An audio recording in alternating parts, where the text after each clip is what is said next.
مسکین لوگوں کی مدد کرنا، فضیلت اس بات میں۔ حضرت ابو ہریرہ یہ روایت کرتے ہیں کہ نبی کریم صلی اللہ علیہ وسلم نے یہ ارشاد فرمایا، گہوارے میں صرف 3 افراد نے کلام کیا۔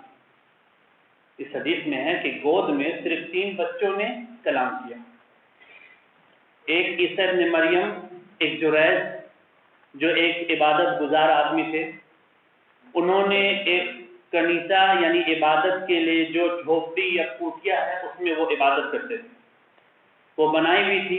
ایک روز اس میں تھے کہ ان کے والدہ ان کے پاس آئی، یعنی جریج کا یہ واقعہ بہت مشہور ہے کہ اللہ کے رسول نے فرمایا، حضرت ابو ہریرہ کا 3 لوگ گود میں بات کیے، تو اس میں پہلے عیسیٰ علیہ السلام ہے کہ عیسیٰ علیہ السلام جو مریم علیہ السلام عیسیٰ علیہ السلام کو لے کر آئی، اور آنے کے بعد اس کی قوم نے جو ان سے کہا کہ مریم تم نے ایسا کام کیا ہے جس سے پہلے کوئی نہیں کیا، اور تم ایسے کہ تمہارے باپ صحیح تھے، تمہارے بھائی اچھے تھے، تم نے ایسا کیوں کیا؟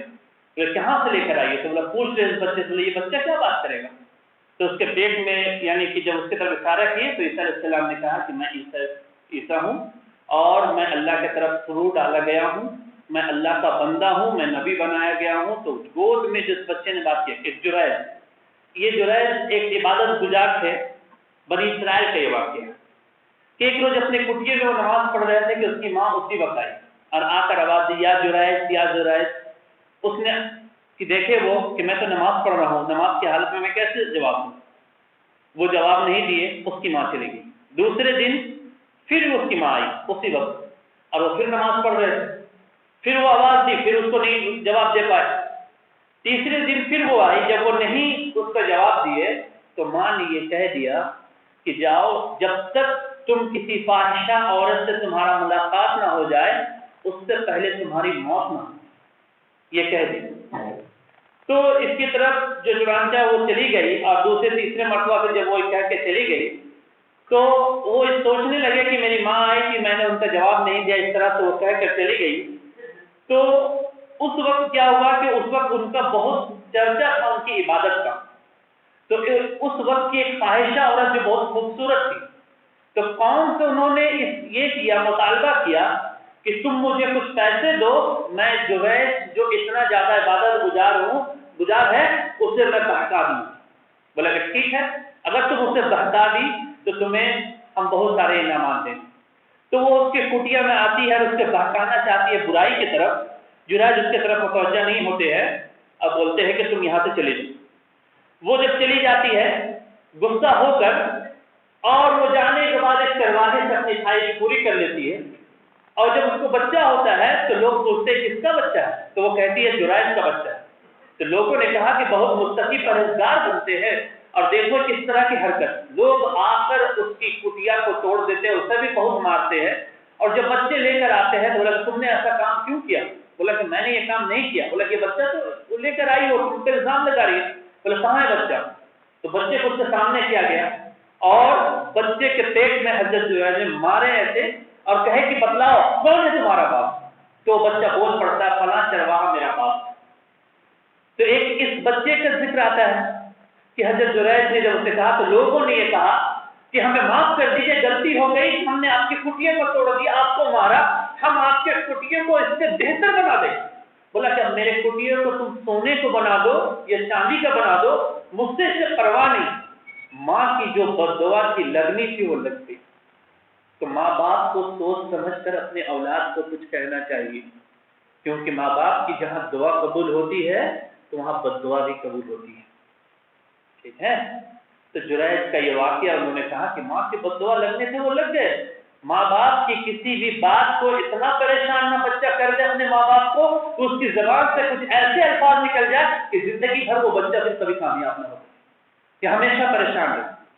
تیسرا واقعہ ایک بچے کے لیے ہے، اس کی ماں اسے لے کر بیٹھے ہوئے تھے راستے کے کنارے، ایک شخص گزرا اپنے ایک گھوڑ سوار سے سوار ہو کر، بہت عمدہ لباس پہن کر، کہ تمام لوگ اس کو دیکھ رہے تھے۔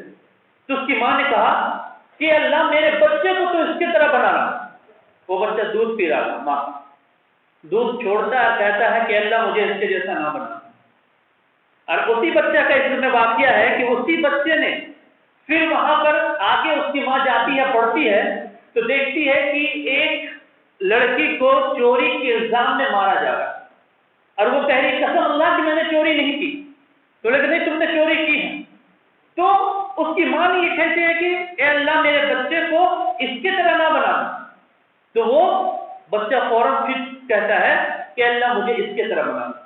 وہ ماں پوچھتی ہے اس بچے سے، یہ بنی اسرائیل میں واقعہ ہو چکا ہے کہ بچہ سے پوچھتی ہے ماں کی بتلاؤ، تم پہلے میں کہے کہ مجھے اس طرح نہ بنانا اور دوسرے میں کہے کہ اس طرح تم بنانا، کیوں ایسا کہے؟ تو بچہ کہتا ہے کہ پہلا شخص جو متکبر شخص تھا، اپنے قوم کا سب سے تکبر والا، اور وہ فاخرہ لباس پہن کر اس اکڑ سے نکل رہا تھا، تو اللہ تعالیٰ کو فخر، غرور، گھمنڈ پسند نہیں ہے، اس لیے میں نے کہا کہ اللہ مجھے اس طرح نہ بنا۔ اور دوسری جو عورت کو مارا جا رہا تھا وہ مومنہ تھی، وہ سچ کہہ رہی تھی، وہ چوری اس نے نہیں کی، اس لیے میں نے کہا کہ اللہ تو مجھے اس طرح بنا۔ اس واقعے سے ہمیں پتہ چلا کہ اصل قیمت ایمان کی ہے، اور اللہ تعالیٰ کی یہ معجزہ ہے کہ انسان جو یہ سوچتا ہے کہ ہم بڑے ہوں گے، بچے بڑے ہوں گے تو ہی بولیں، اللہ تعالیٰ یہ دکھا کہ دیکھو گود میں بھی بچے جو ہیں وہ بھی بولنے کی صلاحیت رکھتے ہیں، ان سے بھی بلوائے اللہ رب العالمین دکھانے کے لیے کہ تمہارا اللہ وَهُوَ عَلَىٰ كُلِّ شَيْءٍ قدیر جو کہا جاتا ہے کہ اللہ ہر چیز پہ قادر ہے، اس بچے سے بھی بلوا دیجیے گود پہ۔ تو اپنے نبی کا واقعہ، اس جریج کا واقعہ، اور بھی ایسے واقعے ہیں جو بچے گود میں بولے ہیں، جو تقریباً اگر دیکھا جائے تو روایتوں کو دیکھا جائے تو تقریباً 11، لیکن زیادہ یعنی کہ جو لوگ بیان کرتے 3 یا 4۔ ایک اور بچہ جو گود میں بولا وہ یہ آپ کے جا کر فرعون جو سب سے بڑا ظالم بادشاہ گزرا ہے، فرعون کے بیٹی کے ایک غلام، ایک خادمہ تھی، وہ اس کے کمرے میں کام کر رہی تھی، اچانک کیا ہوا کہ خادمہ کا کنگھی نیچے گر جاتا ہے، کنگھی جب اٹھاتی ہے تو کہتی بسم اللہ، اللہ کے نام سے، تو اس کی بیٹی سن لیتی، بولا تم نے کس کا نام لیا؟ بولا اللہ کا۔ اللہ کون ہے؟ بولا رب، اور میرے باپ کے بارے میں بات کرے؟ بولے کہ نہیں تمہارے باپ نہیں، جو ہم سب کا خالق ہے، مالک ہے، اس کے تعلق سے۔ بیٹی فوراً جاتی ہے اپنے باپ کو بتاتی ہے کہ آپ کے علاوہ یہ کسی اور کو اپنا رب مانتی ہے۔ بولا کہ اگر یہ مانتی ہے تو اس کو بلایا جائے۔ ہر مجمع میں بلایا گیا کہ تم اپنے باپ سے پھرتی ہو؟ بولا کہ ہم نہیں پھرتے، جس رب نے ہمیں پیدا کیا ہم اس کے بندے ہیں، ہم اس کی عبادت کرتے ہیں۔ بولا تم میری عبادت نہیں کرتے؟ بولا نہیں۔ تو پھر انہوں نے کہا کہ بڑا سا ایک کڑھائی لایا جائے اور اس میں تیل ڈال کر اس کو کھولایا جائے۔ تیل ڈال کر وہ کھول رہا تھا، اس کے 4 چھوٹے چھوٹے بچے، یعنی کچھ بڑے تھے، ایک چھوٹا بچہ جو اس کے گود میں تھا، 3 بچوں کو اس کے سامنے ڈال دیا گیا۔ وہ کہتی ہے میں نہیں اس سے پھروں گی، میں ایمان سے نہیں پھروں گا، ایمان نہیں۔ جب چوتھے بچے کا نمبر آیا تو سوچ رہی تھی کہ اتنا چھوٹا بچہ گود کا کیسے لیتے ڈال دوں اس میں، تو جیسے سوچنے لگی تو وہ بچہ کہا اس دل یا اماں، اے میری ماں تو صبر کرو، انک علی حق، بے شک تو ہی حق پہ۔ اور اس بچے کو بھی ڈال دیا گیا، اس عورت کو، اس خادمہ کو اس تیل میں ڈال دیا گیا، لیکن وہ اپنے ایمان سے پھری نہیں۔ کل قیامت کے دن اس کی ہڈیوں سے جو ہے نا یہ جنت یعنی کہ سب سے بہتر خوشبو نکل کے آ رہی ہے اس کے بچوں کے ہڈیوں سے۔ یہ وہ بچے ہیں جو گود میں گہوارے میں اللہ رب العالمین نے ان سے کلام کیا۔ یہ بتانے کا مقصود یہ ہے کہ اللہ تعالیٰ کسی چیز سے بھی قادر ہے۔ تو قیامت کے دن کا جو ذکر آتا ہے کہ تمہارے ہاتھ کے ایک ایک پور یہ گواہی دیں گے، کہیں گے، تمہارے پاؤں گواہی دیں گے یا بولیں گے، تمہارے منہ پہ یہ زبان پہ تالا لگ جائے گا۔ اللہ تعالیٰ کہتے ہیں کہ تمہارے منہ پہ ہم مہر لگا دیں گے، تمہارے جسم کا ہر ایک عضو ہم سے بات کرے گا۔ انسان کہے گا تو قیامت کے دن کہ تیرے اے اللہ تیرے فرشتے لکھنے والے بھی تیرے، ہر کچھ تیرے، ہم کیسے مان لیں کہ جو کچھ اس نے لکھا تھا تو صحیح لکھا؟ مجھ سے گواہ پیش کرو، جو مجھ سے گواہی اس چیز کو پیش کرے۔ ایسا انسان کہے گا، اتنی ضرورت اللہ کے کام تم سے گواہ چاہیے۔ اللہ کے رسول کہتے ہیں کہ اللہ تعالیٰ اس کو اسی وقت حکم دیں گے، اس کے منہ کو وہ مہر لگ جائے گا، بند ہو جائے گا، اور یہ ہاتھ کہے گا ایک ایک کو کہ اللہ مجھ سے یہ گناہ کروا، اللہ مجھ سے یہ چوری کروا، اللہ مجھ سے فلاں یہ کام کیا، اللہ ناحق اس نے مجھ کو مارا، یہ ہاتھ گواہی دے گا، پاؤں گواہی دے گا، اللہ برائی کے راستے کی طرف لے گا، اللہ اس سے کسی کو دھکا دیا، اللہ کسی کو یہ کیا، ہر ایک جسم کا عضو، آنکھ گواہی دے گی، آنکھ کہے گی کہ اللہ اس نے فلاں فلاں چیز کو دیکھا، کان گواہی دے گی اللہ سے سنا، پھر اللہ تعالیٰ اس انسان کو بولنے کی صلاحیت دے گا، اب تم بولو۔ وہ انسان اپنے جسم سے بات کرے گا، یار تو بھی تو بچانے کے لیے اللہ سے جھگڑ رہے تھے نا، کہ کوئی گواہ نہ ہو تم جہنم میں جانے سے بچ جاؤ، تو وہ جسم، پوری جسم ہماری ہم سے کہے گی کہ اللہ نے تمہیں دنیا میں بولنے کی صلاحیت دی، تم نے جھوٹ بولا، تم نے دھوکہ دیا، لوگوں کو گالی دی، اس زبان سے اپنے رب کی ناشکری کی، آج اللہ نے ہمیں بولنے کی صلاحیت دے دی تو ہم کیسے چپ رہے؟ تو ہمارے جسم بھی یاد رکھیے کہ کل قیامت کے دن گواہی دینے والے ہیں۔ یہ جسم بھی، لوگ کہتے ہیں کہ کیسے جسم بولے؟ جو اللہ اس چیز کی صلاحیت رکھتا ہے کہ تمہارے زبان سے بلوا دے، وہ اللہ اس چیز کی صلاحیت رکھتا ہے کہ ہاتھوں سے بھی بلوا دے۔ ایک اسپورٹ سے کہاں بچو گے؟ جسم تو ہر وقت آپ کے ساتھ رہتی ہے نا، جسم کو چھوڑ کر کوئی گناہ تو نہیں کرتے ہو نا، جسم تو ساتھ ہوتا ہے نا۔ سوچ لو، جو گناہ کر رہے ہو، چوری کر رہے ہو، کسی کو برائی کر رہے ہو، کوئی بری چیز سن رہے ہو، دیکھ رہے ہو، ہر ایک چیز کی گواہی تمہارے ہاتھ، تمہارے پاؤں، تمہارے آنکھ، تمہارے ناک، ہر کچھ دیکھتی۔ سوچ سمجھ کر گناہ کرنا، کیونکہ لقمان علیہ السلام نے اپنے بیٹے نے اپنے باپ سے کہا کہ اے میرے ابا، آپ دنیا سے رخصت ہو رہے ہیں، ساری حکمتیں آپ اپنے ساتھ ہی لے جائیے گا، کچھ ایسی چیز تو ہمیں بھی بتلائیے۔ بولا کہ ٹھیک ہے۔ بیٹے سوچا کہ ابا یہ بتائیے کہ ہم کیا کریں، کس طرح سے ہم یہ کہ اپنے رب کے ساتھ کیا ہم گناہ کر سکتے ہیں؟ بولا کہ ہاں بیٹا تم گناہ کر سکتے۔ تو ابا جان آپ یہ کہہ رہے ہیں کہ ہم گناہ کر سکتے؟ بولا کہ ہاں گناہ کر سکتے ہو، لیکن اتنا ہی گناہ کرنا جتنا کل قیامت کے دن عذاب کو سہ سکتے ہو۔ پہلی نصیحت، اتنا ہی گناہ کرنا جتنا اللہ کے عذاب کو سہ سکتے ہو۔ دوسری نصیحت کہ وہاں پر گناہ کرنا جہاں پر اللہ نہ ہو۔ تو یہ زمین پہ کہاں پر اللہ نہیں ہے، چاہے آسمان پہ چلے جائے، زمین کے نیچے چلے جائے، کوئی ایسی خلا ہے، کوئی ایسی جگہ ہے جہاں پر اللہ نہیں ہے؟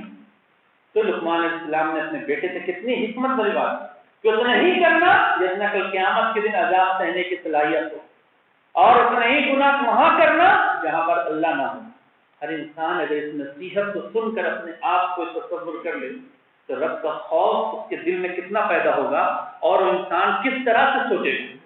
تو ہم کو اس طرح سے سمجھنا چاہیے کہ ہم اپنے آپ کو کیا کر رہے ہیں، کیا پیش کر رہے ہیں، ہم اللہ کے سامنے کیوں آج ہمارے اندر سے خوف ختم ہو گیا ہے۔ ہم یہ جاننے کہ ہمارا رب ہر وقت ہمیں دیکھ رہا ہے، اور اللہ رب العالمین ہر ایک چیز کی گواہی کر پیش کریں گے ہمارے، تو وہ گواہی جو ہمارے سامنے پیش ہونے والی ہے تو ہم یہ جان لیں کہ اللہ تعالیٰ ہر ایک چیز پہ قادر و کچھ بھی کر سکتے ہیں۔ تو ہم سوچیں کہ زیادہ سے زیادہ خالی وقت بہتر انسان وہ ہے جس کی ظاہری سے زیادہ اس کی باطنی پاک ہے۔ ظاہر میں انسان بہت دکھاتا ہے کہ ہم بہت متقی پرہیزگار ہیں، نمازی ہے، یہ اصل پاکیزگی ہے تنہائی میں جب آپ ہوتے ہو اپنے رب سے چپکے۔ آپ کے ہاتھ میں یہ موبائل ہے، آپ اس میں کیا چیز دیکھ رہے ہو، کیا چیز دیکھ رہے ہو، کیا چیز سن رہے ہو؟ اللہ تعالیٰ کو تنہائی کی عبادت، تنہائی کی تقوی زیادہ پسند ہے۔ لوگوں کو سامنے تو ہر کوئی متقی بنتا ہے، لیکن یہ متقی وہاں پہ کام نہیں ہے کہ جو تنہائی میں جو اللہ سے ڈرنے والا ہے تو قیامت کے دن وہ چیز اس کے کام آئے گی۔ آخر میں اللہ رب العالمین سے دعا ہے کہ اللہ رب العالمین ہم تمام لوگوں کو ہر طرح کی چھوٹے بڑے گناہوں سے، تنہائی کے گناہ سے اللہ تعالیٰ ہمیں محفوظ رکھے، اور زیادہ سے زیادہ نیکی کرنے کی توفیق عطا فرمائے، آمین۔